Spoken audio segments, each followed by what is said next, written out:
Welcome to The Cameron Show. I'm your friend Cameron Tyler. I'm so excited that you're here today. We're coming to you from Dude IDK Studios in Denver, Colorado.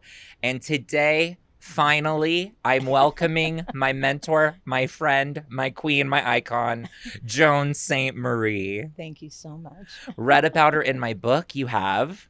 So many people thought that you were the best person in my whole book, probably Really? including me. Really? Many people said I need to have a Joan St. Marie in my life, and I said you absolutely do, which I told you at dinner last night. I think it's because in the book, I actually would read it to you, but I just gave the book, the copy that I had here, away. But you've read it. Yes. It's because famously you come into my story when I am 19.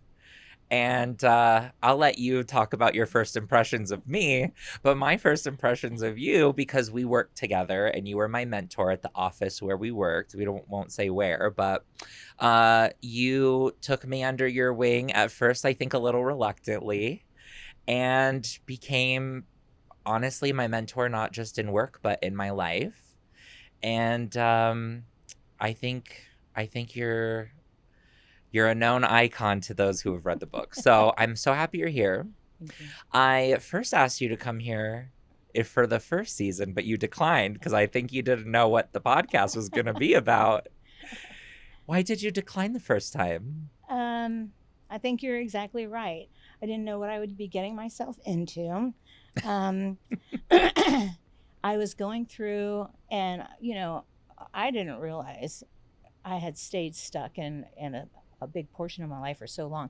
I was going through this big transformation. Yeah. I've continued to go through that transformation, and I wasn't ready to talk really about things because I didn't even know myself at that point in time. This transformation I was going through was so new and so big, and so I thought I'm just gonna wait till it feels right. Yeah. Well, I'm happy that you waited till it felt right. Yeah. Because too. you would have been filming at my house, and now we're in this beautiful studio. But I loved your house too. I loved my house too. I love my house still, but I love filming here. Yes. So I'm going to ask you the two questions I always start with. For our friends at home who don't know you, Joan, how would you introduce yourself to a stranger in 10 words or less? Yo. Honestly, why am I not surprised? Yo. Okay. Am I trying to impress them? Am I trying You're to just saying this is who I am. Okay, so this is who I am. So if you said, okay, tell me something about yourself, 10 words. 10 words or less. Okay. I'm an empathic witch that loves everything about the earth and all it has to offer, and I practice presence and gratitude every day. That's a great introduction. That's around 10 words. Did you count? Empathetic, which is what you really need to Empathic. know. Empathic. She's empathetic too. Yes. She's an empathic witch. We'll talk about that. And just to set the tone, if you closed your eyes, what's the color of the aura in the room today? Red. Red? Yes. Wow, you said that pretty fast. Yeah, that's what I saw. What does red mean to you? Passion, fire, excitement. Well, that makes sense. We just discussed how we're two fire signs. Yes. There's been a lot of passion here over the last 15 years. Yes. Let's talk about it. 15 years ago, we my met. gosh. Over 15 years ago. It's been over 15 years. It's been, December was 15 years. Believe it or not. It was Wow. December 20th. I still remember I started the week of Christmas in that office. 2010. So it's been 15 and a half years. I got a job in our office because I was a barista, and this dunce that we used to work with, we're not going to say his name, but he ended up being a dunce. But the only good thing he ever did is he got me into the office. Yes. And when he got me into the office, I had just finished working at Starbucks. And I'm going to say what I remember about you, and then I'll let you say what you remember about me, okay? I start in this office. It's a human resources office. I am to be a human resources clerk. very low level, below the HR assistants. And I remember on my very first day of work, the woman who hired me had gone to New Mexico to handle some family stuff, and she just never came back. So I had no boss when I started at this job, but you were kind of the most senior person there because she had disappeared, and you were just stuck with this 19-year-old clerk. And I remember the first thing you said is, "Welcome. Well, why don't you start by making some coffee? You came from Starbucks, didn't you?" And I said, "I don't know how to make a coffee in a regular coffee maker because I'd only used the industrial one before." And I remember you said, "Are you fucking kidding me?" Loser. I was 19. It was my first office job. And right off the bat, this little woman, what are you, 5'3", maybe? 5'1". 5'1". I'm 6'1" for the record. Scared the shit out of me. I was terrified. What was your first impression of me? Well, I remember you coming into the office and you were wearing a pair of jeans and a red and white checkered shirt that was very wrinkled Oh, God. and a tie around your neck. And your mannerisms were obviously, I'm gay, I'm out, I'm here, like it or lump it. And I was like, I'm totally okay with that, but you cannot come into this office with your shirt that looks like you just got it out of your glove compartment. You have said that for years. And for years I said, I don't think that's true. I'm finally just surrendering on that part. Okay. I came into the office with the wrinkled shirt. Okay. It was awful. It was awful. She said, "Oh my God, what are we going to do with this?" But lo and behold, over the next year from there, somewhere along the way, you must have decided I wasn't that bad, or at least that I was malleable. You were malleable. So, when I told you, don't come into my office unless you have a pad and paper because I don't have time to explain things to you over and over again. That's right. And you got up, you went and you got your pad and paper, and you came back, and I said, okay, good, obedient. I like that. And I was obedient. I learned fast that in Joan's past life, she was a dog trainer in the military. I think I wrote that in my book because I said, I knew she was a dog trainer for the military. By the way, I was promptly trained like a dog militantly. You come into the office, sit. Yeah. And she he did. You said, "Do not come in my..." And at that time, she was really in an era of really just saying it how she wanted to say it. And it really was, "Don't come into this office without a fucking notepad and pencil because I ain't saying this shit again." And I remember for a while you shared an office with another specialist, and the other specialist was like, "Oh," she was even scared. And you guys were the same level and everything. You even scared off one of my fellow clerks or assistants one time. Yes, I he remember. left. Yeah, he left. I don't even remember his name. I just remember one day I came back from my lunch break and he said, "Hey, Cameron, bye, Cameron." And I said, "Oh, bye." And then I went in and you're like, "He just quit. There's his PIV card on the table." Well, he gave it to the admin officer, Lance. That's right. He was like, I can't take her. I can't take her. I never saw him again. I never, and that was so dumb. If he just had a little bit of a backbone, he would have had an excellent career. He could have had an excellent career. That's what happened with me. I learned a lot very quickly. I've said it to a lot of people. I went through, in that part of my life, in the human resources world, I went through boot camp. You took me under your wing. Thank God you saw some kind of potential in me. You saw more potential in me than I saw. Yeah, I did. I think that is very important. I think that's one of the main reasons why I had to include you in my book, is because you taught me a lot of lessons as I was coming of age. But one of the biggest ones, because I was so insecure at that time in my life, was fake it till you make it. And I want you to tell the story, even though it's in the book, from your point of view, about when you went on a limb for me and then I fucked it up. You cut out the limb from underneath me. I did. What you did. I did. So well, first of all, I think we should take a moment and be grateful to your mother right now. Okay. because I think that without the upbringing you'd had, you would have never been prepared for me. So, That is true. and I am grateful to her because, you know, her antics prepared you for me anyway. So I do think that that's important You to know say. what? I really agree with that. Yeah. Yeah. So that kind of prepared you for you coming into my life, and then I saw this potential in you. You learned fast. You followed orders.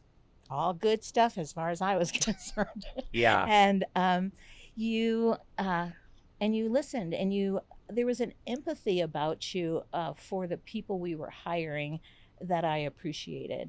When in human resources, you can't just finish your work and go home. I said, if you're not dreaming about them and wondering, are they moving here? Are they getting paid enough? Did you do the right thing by them? Then you're not a good human resource person. So you had all of that. And at that time in my life, I was so task oriented, and I had my own insecurity issues, Hmm. as we all do. And so, anyway, I saw this in you, and I saw a way that you were a GS5, the highest is a 15, but I thought I could get you on a path which was unheard of for a 5, 7, 9, 11, 12. Completely unheard of. It was a career path where he would never have to um, compete for promotion. He would just have to do his job and show progression and get promoted. Every And year. every year, Yeah. every year, For 5 have that years. opportunity to be promoted. Yeah. It would be a jump in salary of almost what, $60,000 over the Oh, time? yeah. Over the time, definitely 60 grand. At least $60,000. And so um, I thought, if I've seen anybody that deserves this, it was you. And so I went in, and I'm talking to Lance, was our admin officer at the time, and um, he was kind of shaking his head and doing this. Well, I don't know, Joan. I don't know, Joan. And I said, Lance, look, we get a lot of trash in HR. This is somebody we can bring in that will be good. He will be good in HR forever. So I'm telling you, my heart and soul is in this man. So we should do it. So he says, I'm gonna back you. And I said, great, great. So I go and I tell you about it. And your look on your face was just like surprise and horror. You were like, I was uh, terrified. uh, uh, why? What? Whatever. So I went out and I came back, and you said, Joan, I need to talk to you. I went to Lance and I told him, I can't do that.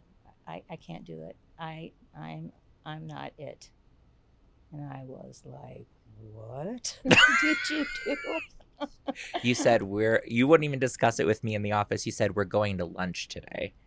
Well, didn't we go to the smoking area like immediately? Didn't I take your ear Oh, I and think pull you you did. out to the And smoking you took area? me to Old Chicago and let And me have it across yeah, the because I table. wasn't finished cussing Yeah, at I you from the know. smoking Yeah, area. you cussed me out a lot that First of day. all, I said to you, this is somebody that backed you up, Uh-huh. and then you cut the limb out from me. You made me look stupid. Yeah. And I said, and you were like, but I don't think I can. And then my empathetic part came out, and I was like, you poor guy, you don't even see how much you're worth. And I want you to know Yep. you're worth so much. You can do this. And told you, I said, let's say you don't get this job, and we go advertise it, and we get somebody else that comes in, That part. and they're not going to know as much as you. They're not going to be as empathetic as you are. And you're going to have to take orders from them. And I Exactly. said, and you know what? They have the same issues that you do. They don't know as much as you are. Maybe they don't even know. Maybe they know more than you do. But you have the heart for this job. And I said, you need to think about that. I said, and you know what? All of life is fake it till you make it. That is literally the moment everything changed in my brain. And I thought, you know what? She's right. I can take that paycheck home, or someone else can take it. And you know what? She's telling me that she knows I can do it, and she's someone who's doing it. So who am I to say I can't do it? You're so right. And I think a lot of people would find that surprising now because of now who I am, where I'm like, I can do anything. There's nothing I can't do, and I could probably do it better than you. I'm But at so that happy for you. time, I was so different. And it took someone like you letting me have it. And you're so right.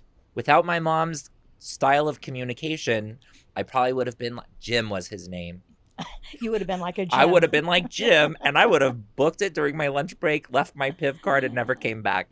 But that registered with me because it resonated with me because I was like, oh, this is how I'm used to being talked to, and this is how I'm used to learning, and what I learned.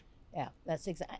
And I was so grateful that you stuck through there, because I threw a lot of fucks in there, and you stupid ass, and you dumb Oh, butt, you and let oh, me have oh it. my gosh, I mean, I was just so mad at you, and then I realized, he's feeling the same thing I feel every single day. I don't know if I'm doing this right. All I'm trying to do. I have to tell you a story.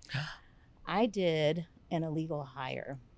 And an illegal hire is that I hired a person when a veteran was on the list, and it was one of those jobs you have to hire a veteran first. And I hired this person, and they were a young person, and they were coming from South Carolina. They were moving a wife and a child, and they were coming to Salmon, Idaho. Now, if you know anything about Salmon, Idaho, I don't think that even has a Walmart in it. I mean, there's nowheresville. And he's moving his family, and he's in the process. And he gets there, and they sign him in, and we've sworn him on. And they're like, Joan, you did an illegal hire. And they show me back, and I go back, and I was like, oh my God, I did. And they're like, well, we have to fire him. And I was like, no, you Oh, can't fire him. no way. Isn't there a way we can find another position to hire the veteran? Isn't there a way we can do something? I went to my boss. I went all the way up to my chain of command. I went to OPM. And all, my big stigma was Joan did this illegal hire. She Mm-hmm. doesn't know what she's doing. And I was like, okay, I don't know what I'm doing. I did an illegal hire. I'm a piece of shit. Can we just look after this guy? And finally, OPM did step in and let us hire the veteran as well as this person. And I remember getting a 3 on my evaluation, Mm-hmm. and I was like, I'll take that 3. I don't care.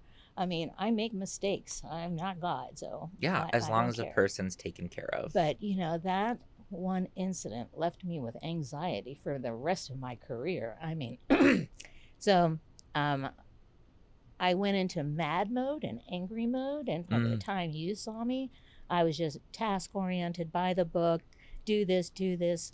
I was just afraid as anybody else, but I was faking it till I made it too. And you made it, and thank God you trained me up, you raised me up. I think that's another thing that you taught me though that was very important for me to learn as a young adult. You always used to tell me, and it was in HR, but it translated to every aspect of my life. If you fuck something up, can you fix it?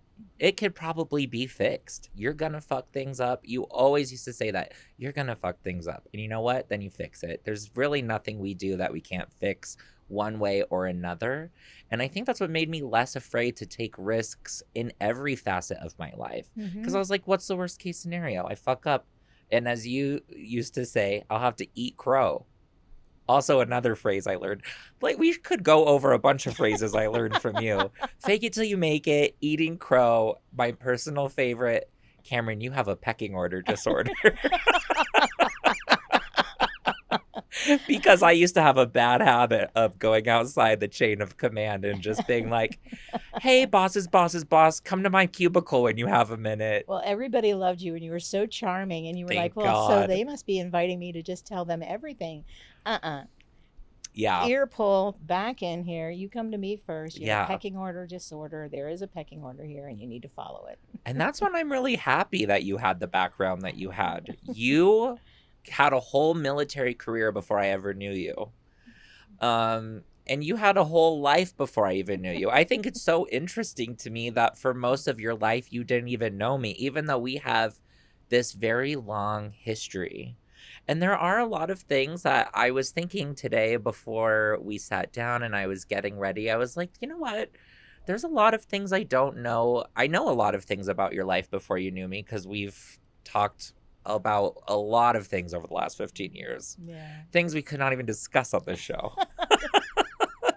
But They're there are secrets. things that I'm like, she's such an influential person in my life. And while I know a lot of things, I am still curious about things. So I have questions for you if you don't mind. Sure. So, broad overview, you were born in Texas, one of 5 sisters. And at first, your name wasn't Joan, it was Mary Joan. All your sisters were named Mary, and then a middle name, and then most of you took the middle name, and that's how you became Joan St. Marie. Yes. I know you grew up with your mom and dad split up. Your mom eventually married Gene, who is your dad, and he's a lovely man. I love that guy. Your stepdad, yeah. He's your stepdad. And then I know eventually you joined the military in your early 20s. So yeah, my mom and dad got a divorce when I was around 17. I think it was final, but they'd been married for 22 years and very Catholic.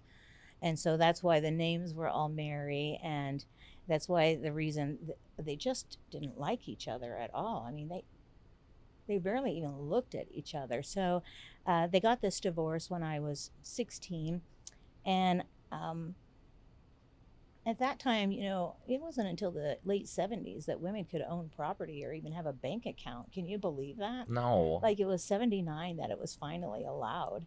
That's so crazy. so my father had control of all the money, and so my mother, when they got a divorce, he got most of it, and he gave her the house in lieu of alimony. And then she took in boarders to help pay the mortgage on the house. She was a school bus driver. I mean, she was really stayed home with us kids for the majority of her time, and then really struggled very hard to go through and be a legal clerk. So she worked really hard to get herself some kind of an education for a job. But I saw that struggling, and 3 of us were at home, and so I was going through high school still at the time. So was my younger sister, and we had 3 additional jobs after high school that we would give all of our money to our mother to help her buy food, pay bills, whatever she needed to Oh do. my God. And so because my dad took everything, so then Gene becomes one of the renters. Oh my God. He's That part I one- love. He is one of the renters. And so now I think I'm a senior in high school, and I'm out drinking and smoking pot and having a great old time. And I come in, and you know how you are, a teenager, you're looking in the mirror and like, oh God, this. Well, then I hear this giggling in the other room, and this giggling, and I'm like, what the hell? And this giggling, and then I'm looking in the mirror, and my face just turns red because it's my mother and this renter Oh my God. in one of the bedrooms. And I'm like, oh my God, I got to get out of here. I'm embarrassed. So the next morning, I go down and I say to my mother, what was all that giggling going on last night? Oh, it was Gene. He's never had his toes bitten before. Oh my God. I thought I was mortified before that. Then I really became mortified. So I was like, okay, so Gene's in the picture now. So they didn't actually get married until after I went in the military.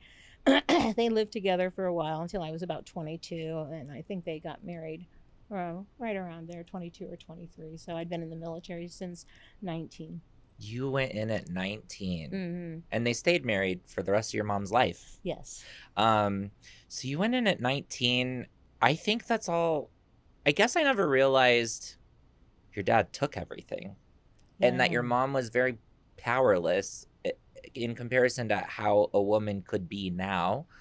But it makes so much sense to me about your sense of independence then.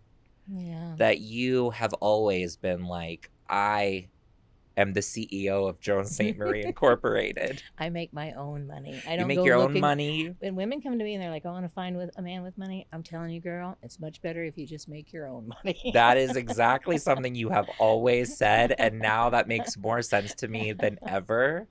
Why did you choose the military route at 19? So I was going to college at um, Northern Virginia Community College. We were in Virginia at the time and right outside DC.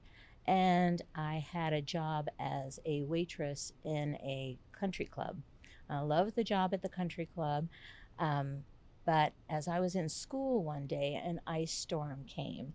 Oh, and my mother had given me the car from all the money I had given to her over the years from the divorce. She had given me her car, and it was an old, bright yellow Dodge Dart Swinger, and I loved that car. And so that was my party car. We etched bongs into the paint and everything. It was just, it was a fun car. So I was going to college and an ice storm came and I was going home. And Northern Virginia has, roads that are like this. And so I was going down a road and uh, there was just no stopping. The ice was all over the road. So at the bottom of the hill was a huge yard with a big ditch. I mean, a really big ditch, probably wider than this couch. And the car went in the ditch and came up on the other side.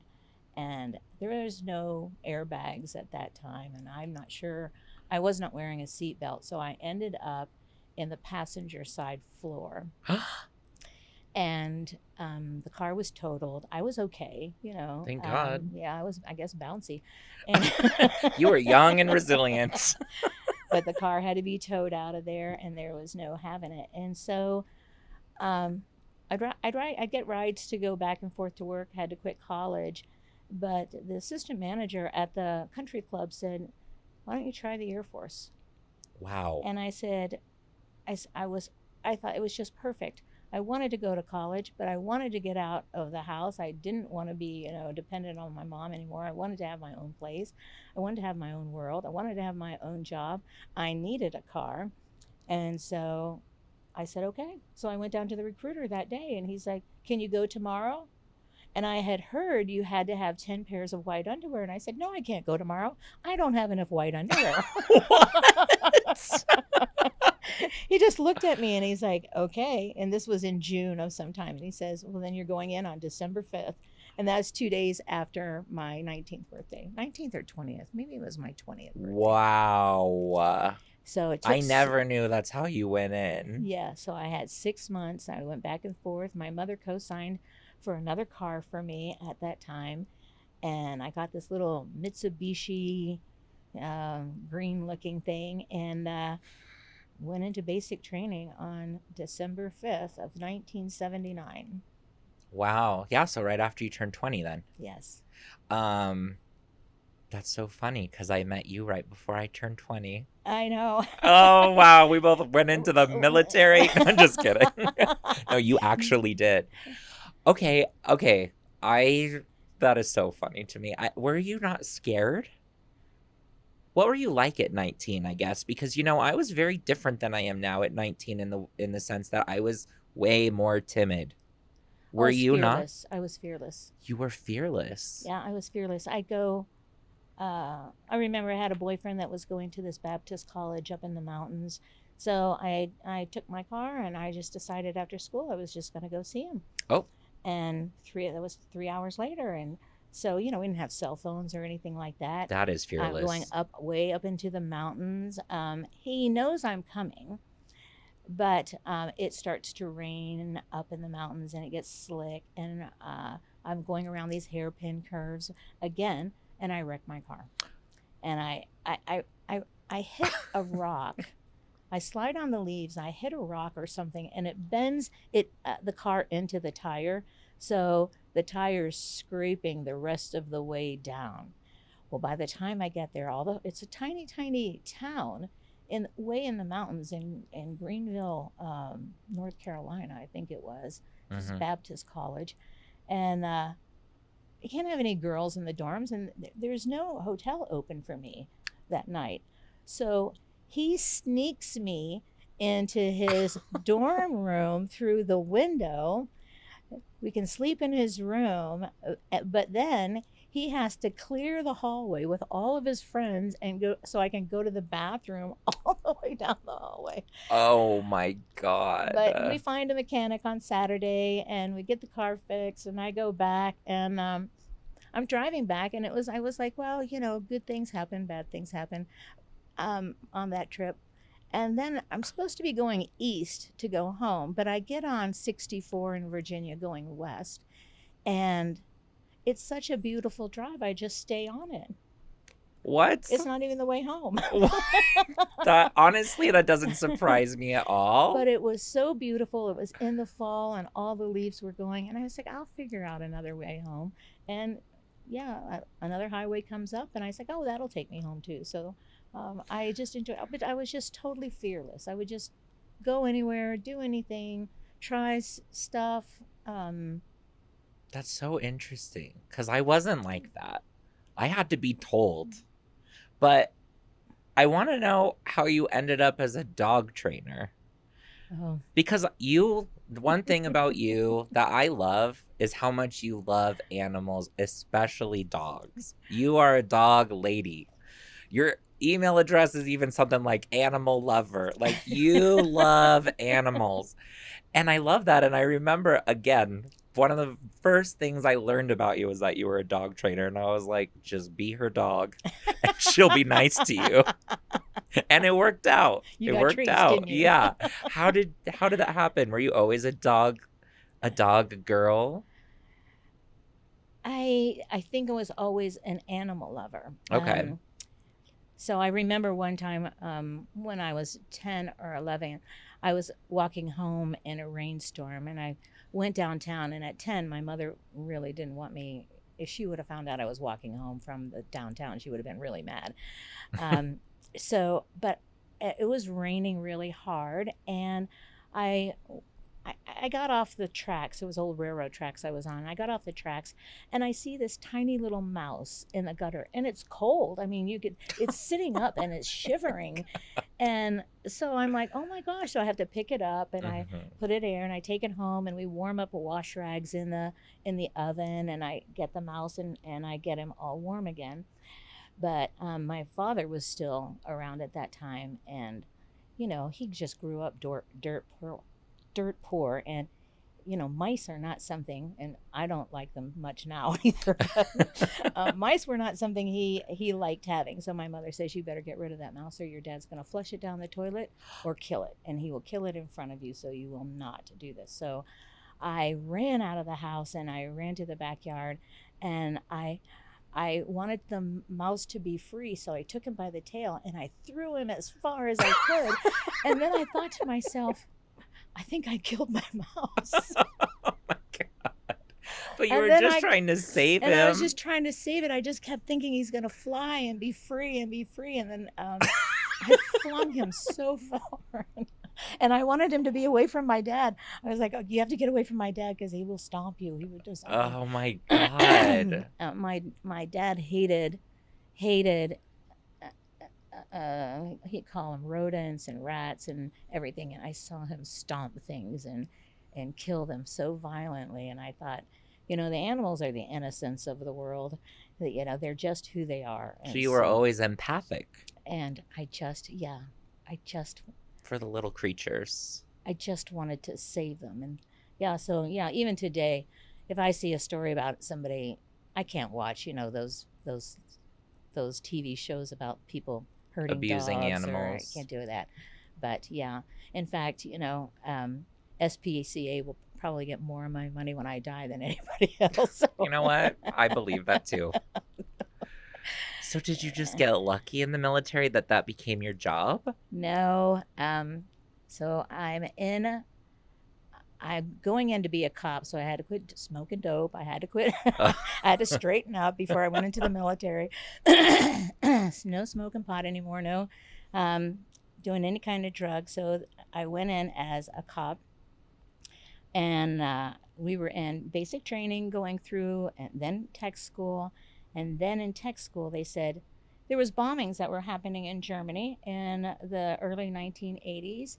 And oh, this was before the bombing. So they said, we are looking for dog handlers. Anybody want to be a dog handler? And I said, I do. Are you kidding? You get paid for it still? That's so cute. I do. And so they said, well, the one test you have to do is carry your dog across the room. And I said, okay. And so they gave me the biggest dog they could find. They have a 110-pound German Shepherd. And I was still 5'1", maybe just 5 feet at that time. Oh, I think they God. stretched me to 5'1" because I had to be 5 feet to get in the military. But they gave me that. They thought it was the funniest thing. They gave me the heaviest dog. And I was like, I'm going to carry it. I'll carry this dog. It doesn't matter. So that dog had 1 foot on the floor, and I had 3 of them. And they laughed so hard. They're like, we're going to let you in. We're going to let you in. This is the funniest thing we've ever seen. I was like, shut up. So anyway, I got to be a dog handler. I love that.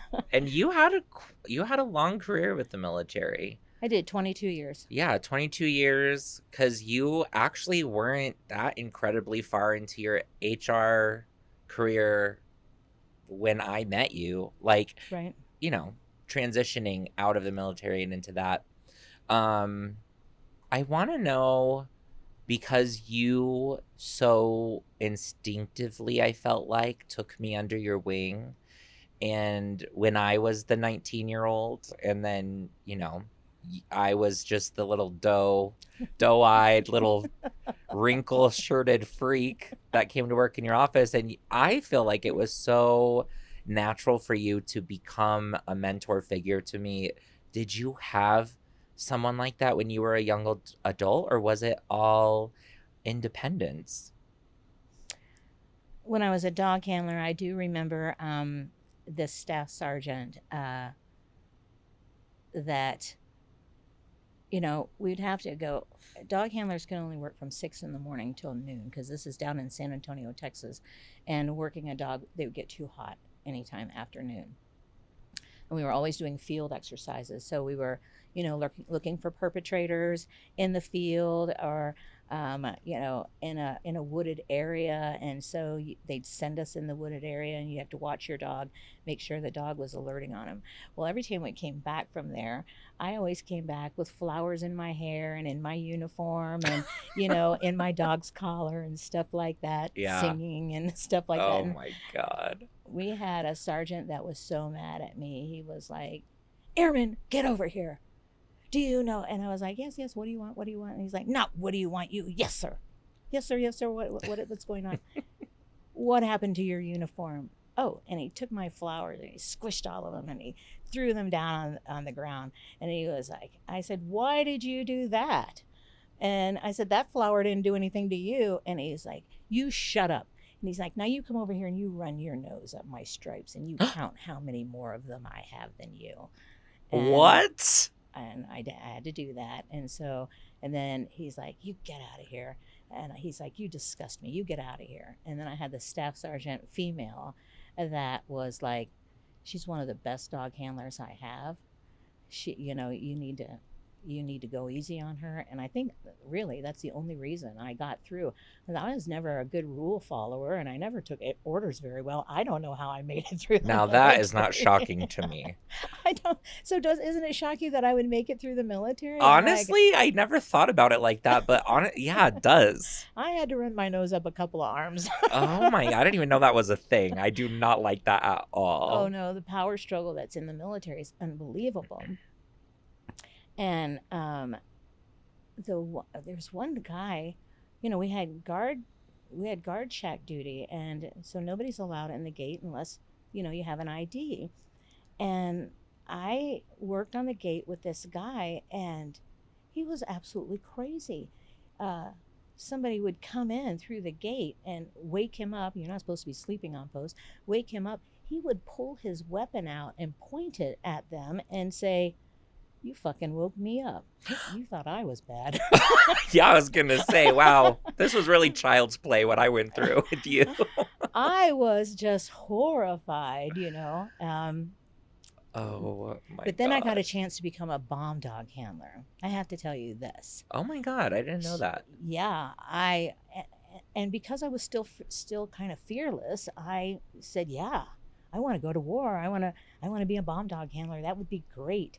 So, me and the other bomb dog handler on base, we started dating, and uh, we were at the BX one day and we're playing back and forth. He's trying to get in the car and I'm moving the car forward. He's trying to get in the car and I'm moving a little bit forward. And so then I just take off to go around the parking lot. And while I'm around the parking lot, they call me on the radio and no, somebody stops me and they said, they have a bomb threat in base ops, which is the tower. And they're like, they need you to go right now. And I said, okay. So I head off. I just leave Mark in the BX. I mean, there's no time to go back. There's a bomb threat. So I take this perimeter road around. I get my dog. I run over to the tower, and I have to clear the tower from a bomb. And I do it. The dog does alert on something, but they will alert on a lot of ink. Because ink has a property that bombs can be made out of. So they alerted on the ink, and I said, "What's in that drawer?" And they said. So I went over and opened the drawer, and yeah, they were all like that. And I was like, if it's my time to go, it's my time to go. Oh I opened the my God. drawer. I said, "No, I think it's the ink." But I went through all the drawer and I felt all around. There's no bomb, so I cleared the base ops, and they were all happy and this stuff. So we left, and I went over to Mark's. Mark had walked home, so I went Wow. over to his house, and I said, "I just went on a bomb threat." And he's like, "You did not." I Like, said, oh, I did. And I yes. opened the drawer. That could have been the last time he saw you. You just driving He would have away, been leaving him reading me there. about me in the papers. Oh my God. You did live such a fearless life. And you Yeah. did make it through 20 years of the military. That's very surprising to me. Because, yeah, you have always, I mean, as long as I've known you, you've always been quite resistant to being told what to do, and also very just intuitive. I think that's why now the other word that you used for you besides Empathic. empathic was witch. Mm-hmm. And this I feel like has very much developed during our friendship. I mean, I think you've always been very intuitive, and obviously you care so much about the earth and animals, and you always have, but in the last maybe half a decade or so, you have really leaned into oils and solstice and some witchcraft and a lot of different forms of psychology, and you want to learn about differences in spirituality and religion and stuff like that. Talk to me about that journey, that and why and where did it come from, and how is it different than when how you grew up? Well, I said I grew up Catholic, and Yeah, that's so um, rigid. it's very rigid. And my father used to say, if you're too sick to go to church, you're too sick to get out of bed for the whole day. Oh, And but I would watch my father, and he was a sailor. He was in the Navy for 4 years, but he would cuss like a sailor, and had he had such a low character. But on Sunday, he could go and get forgiven and get communion, and all was well again. And he's like, "Yeah, Jesus died for our sins. I can do whatever the hell I want to." And, that old boy is already dead for me. And I thought that was horrifying. wow. Um, and he would drink like a fish and cuss and, you know, be be a horrible human being. And so then they were teaching us about the book of Job. And I tell you, to this day, when the book of Job comes up, it just pisses me off, because here's this Almighty who's supposed to be all about good, who takes a faithful servant and really tortures him, to prove to the devil that he's okay. And I was like, I don't like that God. I don't like. I'm not following anybody like that. Right. I think that's the worst. How could you do that? Yeah. It just does not make sense to me. In order to prove to somebody you don't even think very much of that your servants will continue to worship you. I was like, well, you know what? You just lost this servant. Fuck that. Yeah, the math is not mathing. This isn't going to work for me. Well, and it was always in my mind, do we truly believe that there's this red man with horns and a pointy tail that's running around, scaring all of us? I said, I'm not there. I don't get it. So I became a practicing Buddhist while I was stationed in Germany. I also didn't know that. Yeah, I probably practiced Buddhism for a couple of years. Um, uh, and I had a gohanzen, which is an altar, and you'd have fruit and water and a candle as offerings, and you'd kneel in front of that gohanzen, and you'd say prayers every morning and night. And I did that, and I liked that. And I had no idea what the prayers were saying. It was, I still remember them because you had to chant like "Nuno Jijo Kishowi Shaga Norai Shi" again. Oh my God, I think I remember that from the Tina Turner movie. Yeah, That's the only time I've ever seen it. And she did that. She would kneel and she would say that chant over and over. Yeah, you'd say it for 45. It's supposed to kind of get you I in did not know you did that. a meditative state. And it actually really did kind of clear your body of disease and thing like that. But I was reading up on it, and in Japan, I found that the women have to walk behind the men. And I'm sorry, fuck that shit. That's not going to work for me either. Yeah, I'll quit that religion for less than that. She'll divorce a man or a religion for less than for that. less than a lot of things. Oh my gosh. So then did you just become a free agent after that? No, I actually became a born again Baptist. And I tried that. I was always very spiritual. Uh-huh. But I didn't really I was just looking for my outlet. Yeah, that makes sense. One that really, it had to resonate with me. It couldn't be, I couldn't go along with it just because everybody else went along with it. I needed it just to really resonate with me. And I like church, and I semi believed in God, but was kind of going like, I don't know. I had then New Age religions and so forth started popping up. And one of the people in the military had told me that they were more pagan. Well, pagan has that bad connotation. Mm-hmm. So I was like, well, let's see what a pagan is all about. And they're like, they believe in the trees and the power of the sun and the moon. And I said, if the moon can pull the tide back out from the ocean and pull it back in, maybe it's not so bad.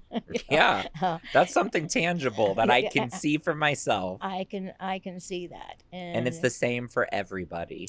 And it's the same for everybody, and it has no color. The religion part, as soon as they start saying people are less than me for any reason, because I have the religion, because of their color, because of anything else, I was like, no, I can't. That's not a God I like. Mm-hmm. That's not my God. I can't follow that. So I had to go with something that was really me. And so I started reading more about paganism and Sabbats, and witches were supposed to be so awful and so horrible. And I said, well, let me find out about this. And I started reading about witchcraft and Wicca. Wicca is a form of, not all Wiccans are witches, but and not all witches are Wiccans. But there is a place, an actual organized religion for witches if they wanted it. I don't think I wanted an organized religion, so I just started looking at everything. And I read a history of witchcraft. Well, my mind is like, okay, where in the hell did they get this idea that witches fly around? Yeah. So there's such a thing that's called sympathetic magic. And I don't know if you remember these books by Jean Uhl called The Clan of the Cave Bear. So she writes about how civilization grew and cultivated itself from the beginning of time. And part of it for the Clan of the Cave Bear is they, would have to go out. They depended on food for their survival. And so they would actually practice the kill. And so sympathetic magic is where somebody would dress up like the bison or something, and they'd all pretend to throw their spears at it, and they would have a successful kill. And they thought if they practiced that, then when they actually went out and did it, then it would help. So that was called sympathetic magic. Well, the villagers would they depended on their crops for growing in a good season, and some seasons the crops would grow and some they would not. And so what they did was they'd get their pitchforks and their brooms and their rakes, and they would, for some reason, naked, I don't know why, but they took Ah, all their clothes off it's natural. and they ran around, yeah, because the corn isn't wearing clothes, Yeah, you it's know. that's nature. The animals aren't wearing clothes. And they'd put these implements between their legs, and they'd run around the agriculture and jump and show them how high you need to grow. And that was the sympathetic magic. And that's when people would come and spy on them or see bonfires or something, they were like, oh my They're god, they're flying. flying in the air. And so I was like, aha.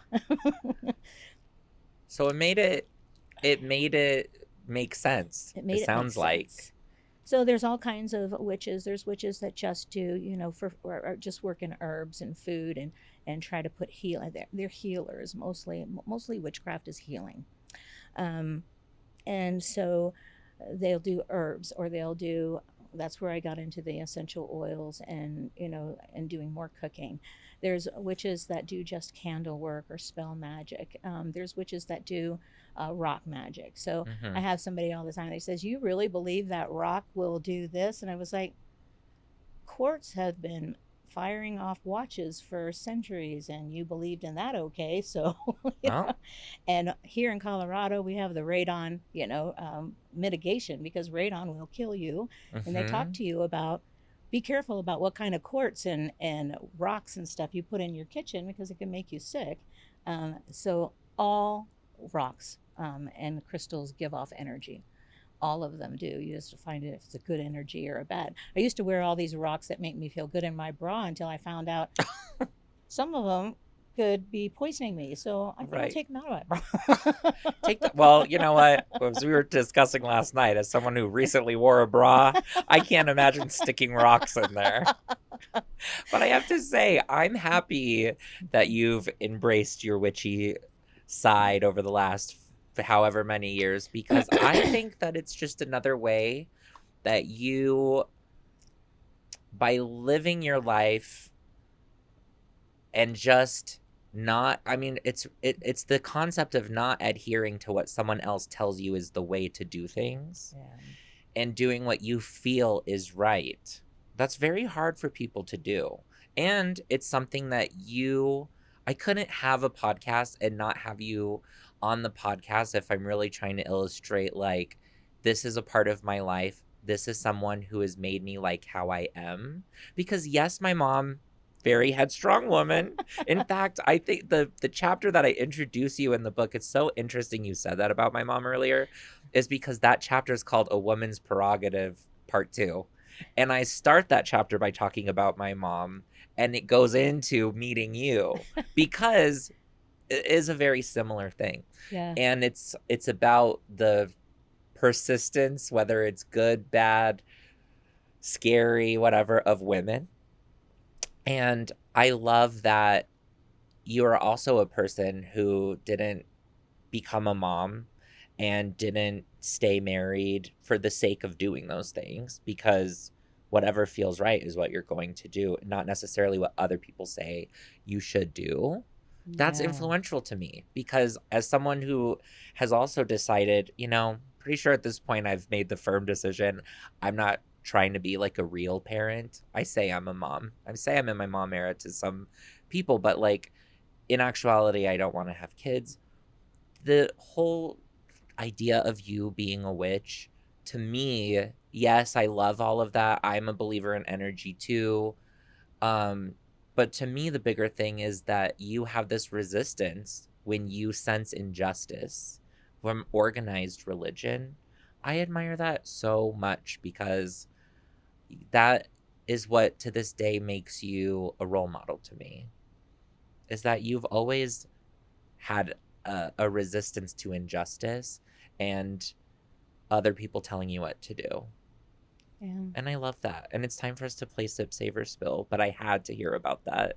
Okay. You know about Sip Saver Spill Yes. because you're a listener of the pod. Yes. And you know there's 3 jars. Yes.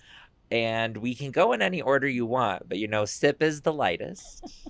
Then there's Savor, and then there's Spill is the deepest. Let's go spill. You want to jump right in. How did I know you were going to say Let's that? just do spill. Okay, well, we're at the end of our season, so there's really not much to choose from, but why don't you pick?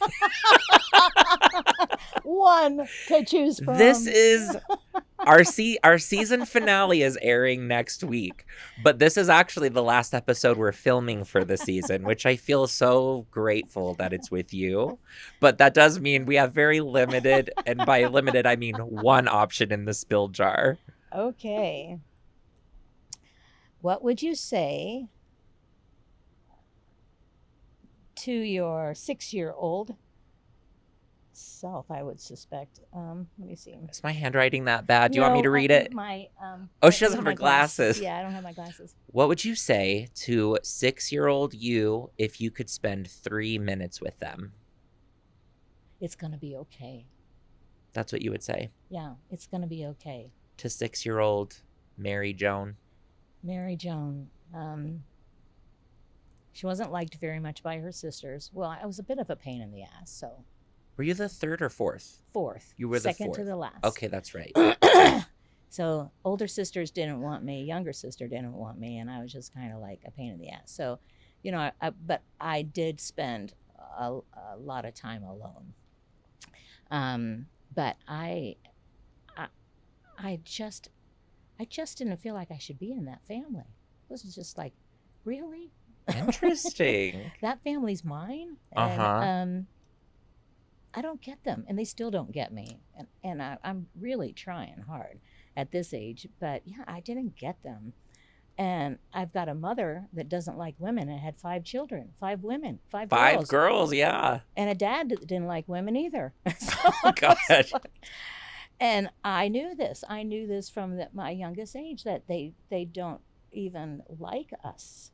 They like, my mother liked us because we were her children, but she didn't like women. And so I would just probably tell my 6-year-old self, it's going to be okay. This is going to turn out good. Yeah, this won't last forever. Yeah. Ironically, I feel like I would tell my 6-year-old self the same thing. Yeah. I'd be like, you know what? You're going to figure it all out. There was a couple of Halloweens ago, I sat next to a skeleton and we both had witch outfits on. and I made a caption on it, having a conversation with my future self.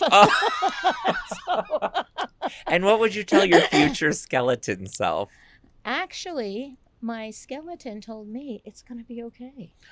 Wow, a perpetual message to the younger you. Yes, and I think that I would tell everybody that no matter what you're going through, the pain or anything, it is a stepping stone to better things, and it will be okay, and you will be happy. There's nothing I regret in my life, not a single thing. I feel the same way. I like it all, and really, it all made me who I am, and I really like me. Oh, don't I know it? And thank God you taught me how to feel the same way about myself. And that it was way okay. And that's way okay. And also, yeah, everything is a pendulum. And I do really like the mindset of when you're in a shitty time, don't worry because it's going to get great again. And you know what? When you're in a great time, enjoy it because it's going to get shitty again. Yeah. There's just no way around it. Otherwise, you're dead. If things aren't changing and fluctuating, then you're not alive. I read something the other day, and I don't know if it was out of the essays book that you gave me, but it says happiness isn't a state of mind that lasts forever. It's several moments in your life that you recognize and you go. And the sadness is the same way. I didn't always felt that way. I felt like if I was sad or it was going to last forever. Oh, it's so easy to feel that way. And that this was my life. I remember with my first husband, I was like, oh, well, I made a mistake. I don't want this. My mother says, you made your bed. You got to lie in it. I was like, that's bullshit. I don't have to do anything I don't want to do. Sayonara, sucker. That's a great thing to tell your younger self, though. And to listen to from your future self Yes. is, even when you don't feel like it, it's going to be okay. Yeah. Oh my God. That was the spill question. It's only going to get easier from here. So guess what? It's going to be okay. I'm going to have you. Let's see if there's. Nope, there's just one in the savor jar, too. Go ahead and read it to me, please. Oh, yeah. I know you. I know you can't see it. I have my glasses with me. No, that's okay. Oh, I'm so interested to know your answer to this, actually. I'm most like my parents when blank. I think when I think I grew up like my parents. I think probably you met my mom and dad when you started to work with me. Mm-hmm. That's how I learned how to be this smoker, this drinker, this mean person. um, so I would say I'm most like my parents when I'm stressed or when I'm feeling inadequate. Really? Yes. Well, so, okay. Is that the most when you feel like your mom and your biological dad? Yeah. What about Gene? When do you feel the most like Gene? When I'm drunk. I was going to say, you and Gene are pretty different. That's kind of like comparing Gandhi with Jane Fonda. I don't know. I would When say you're drunk is so funny because I'm like, yeah, if you're drunk and telling a story, that's like Gene on a sober day. I love that man so much, but sometimes I'm like, what did you just talk about for 15 minutes? What did you say? I mean, yeah, what did you say? You know what just came to me, and I don't know why, and this has nothing to do with this question, and I will answer this too, but one story I have to tell because you're here, and even though this is airing in August, we're filming the Friday of Denver Pride. When I first started working in our HR office, I signed up to be, at the time it was just called Gay and Lesbian Pride Month Special Emphasis Program Manager, the SEPM.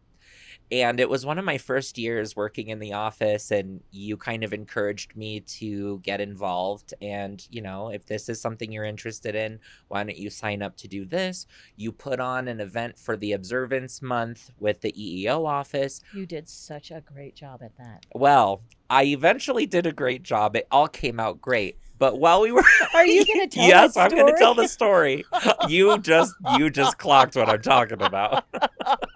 Well, this is the first time we got in trouble together, so maybe it's the first time that Joan and I actually bonded because we were joking one day with a colleague that we thought was in on our sense of humor. And we told this colleague of ours, I won't name her name, but we told her, yeah, Cameron is hosting the gay and lesbian. Wait a minute. So most of these things were about a culture. Totally. And so they would have food.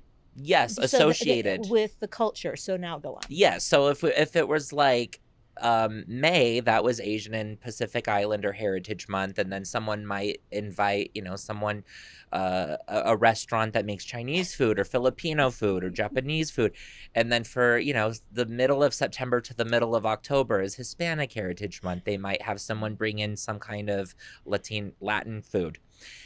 For mine, obviously, there's no gay and lesbian food, so we joked that at my event, we were going to have fish tacos and hot dogs, which we found hilarious.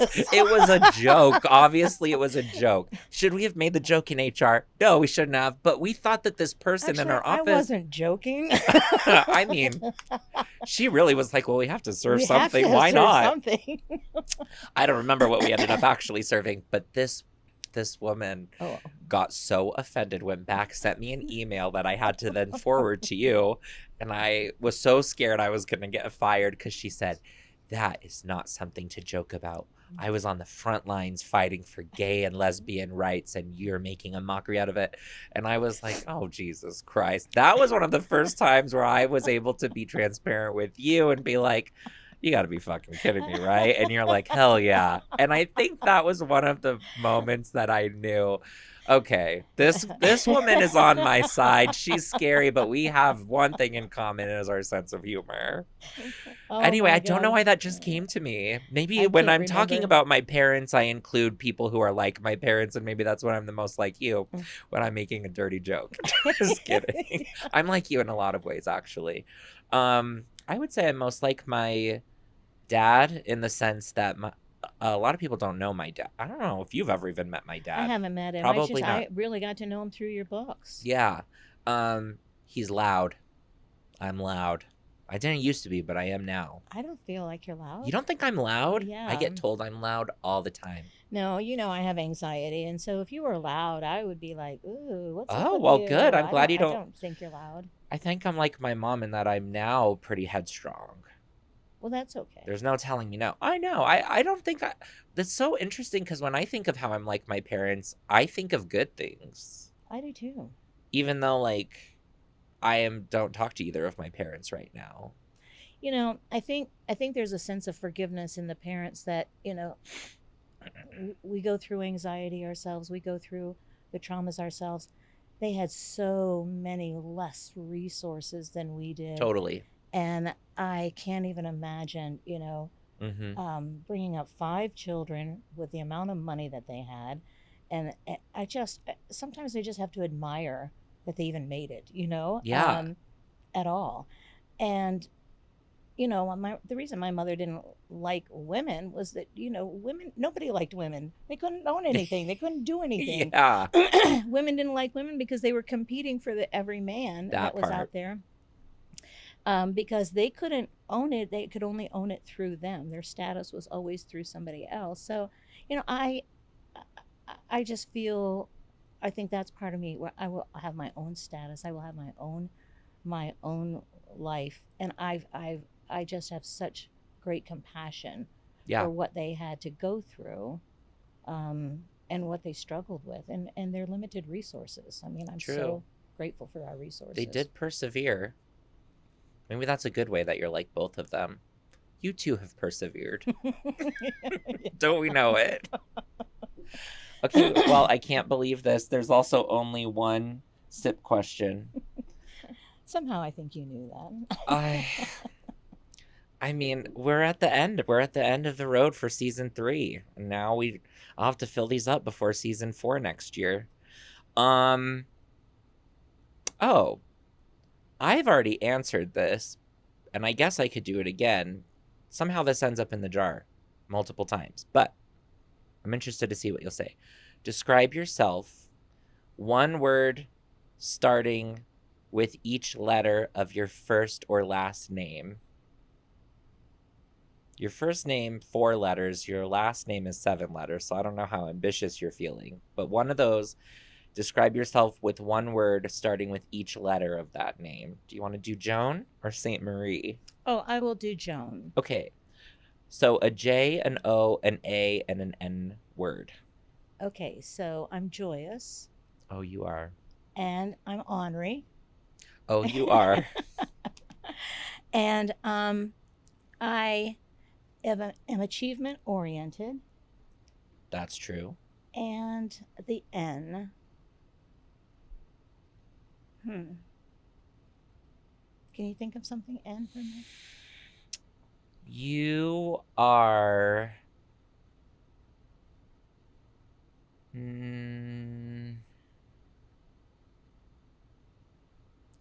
I would say, for some reason, the first word that came to me, but you can't say it because it's for you. I feel like you are necessary to me. That's the first word that starts with an N that I thought of when I thought of you. Okay, I would say the naturalistic. You are so naturalistic. You are So at that was one with the helpful. world. Yes. Okay. That's good. Joyous, honorary, achievement oriented, and naturalist. That actually really sums it up, I have to say. I know I've answered this twice on the show, and one time I did my first name, and one time I did my last name. So I'll do my middle name. Okay. Tyler. Tyler. Okay. T. Tenacious. Y. I would say young at heart. I don't feel young at heart. Oh, you don't? No, Maybe you're just that way with me. I feel weathered. I wish weathered started with a Y. What's another word for weather that starts with a Y? Yanked Used. around. Yanked around. I have been yanked around. Yeah, like You can't use it. I said it. You have to use what? another one. Okay, Your I've rule. been yeah. You know what? For a Y, I will say this is going to sound weird, but yearning.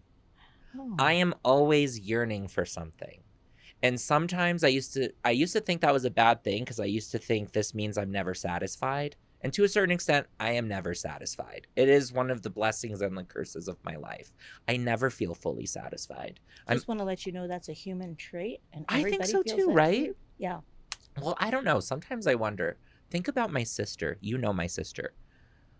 She Sometimes I'm like, damn, you just seem satisfied. I can't relate. I'm always yearning for something, and sometimes it's a good thing, and sometimes it's not. It's just a thing about me. I'm always, because there's always going to be something more in this world. This way, we are very similar. I know there's someone I don't know that I'm meant to know. I know there's something I don't know that I'm meant to know. So I would say yearning for Y. L, I am loving. You are loving. Took me a long time to admit that to myself because I didn't want to be loving because I used to think it was a weakness. Now I feel like it's a strength the older I get. Because Mm. sometimes it's really fucking hard to be loving. And it's a lot easier to be hateful. And sometimes I'm that too. E, oh my God, the first word that came to my mind was egregious, but I'm not going to say that. I will say, and I think in the past I've said energetic, but I'm going to say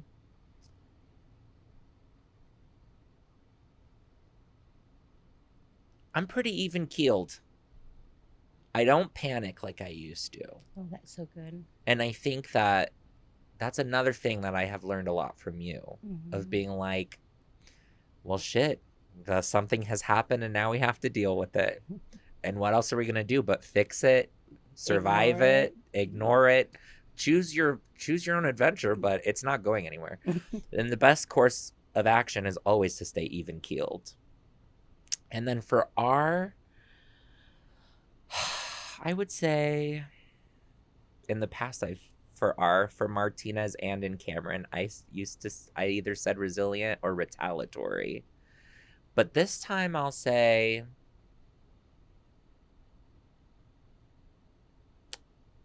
is reverent a word? Yes. For like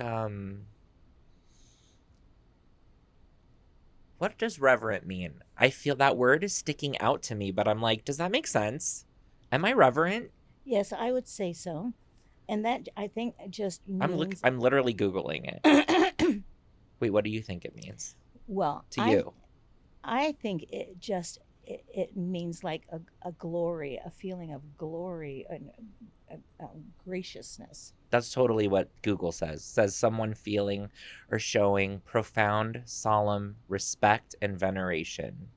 I am reverent because I feel that way every day. You know what I would have said? What? Romantic. You think I'm romantic? You know what?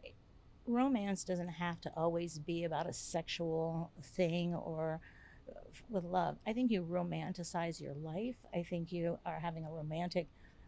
I think there's a lot of things that are very loving. It goes with the loving part of you, that you are just having a romance with yourself and with your life and with your, things that are going on. I think that's wonderful. You know what? I actually love that. I'm reverent and romantic. Tyler. I can't believe we blew right past an hour and we could do a whole new episode, so you just might have to come back. And next time I might even have more in my jars for you. But before we sign out for the day, and truly in real life for the season, but come back next Thursday because we have our season finale. What would you like to say to leave with our friends at home for the week? If there's anything I would like to leave with anybody, is just be kind to yourself. That noise in your head that says you're not good enough, that says you're not this, one of the sayings that I like to leave you, if it doesn't serve you, get rid of it. It must serve you, whether it's a thought, a friend, a food. If it doesn't serve you, get rid of it. That's so true. And that means mentally, spiritually, romantically, financially, in some way, is it contributing to your quality of life in a good way? And how does that thought serve me? How does that serve me? Mm-hmm. Now a drink, alcoholic drink can serve you because you can go, a little bit, you need to be a little blindsided for a little bit, Yeah, or pop an edible. yeah, pop an edible, Pop do something, off. if you need to, So if it serves you, okay. But if it doesn't serve you, get rid of it. I love that. If it doesn't serve you, get rid of it. Friends, don't ever get rid of me because I will serve you forever. As always, well, first of all, again, come back next week because it's our last episode for the season, and I don't know when season 4 is coming out, so you better savor this. Sip, savor, spill it with us as long as you can. Next week's our last episode of the season. My kid is going to be here, my little cousin Zach, my pride and joy, the twinkle in my eye. I can't wait. And as always, thank you for joining us. Live your best life. Don't be a dick. I love you. Goodbye.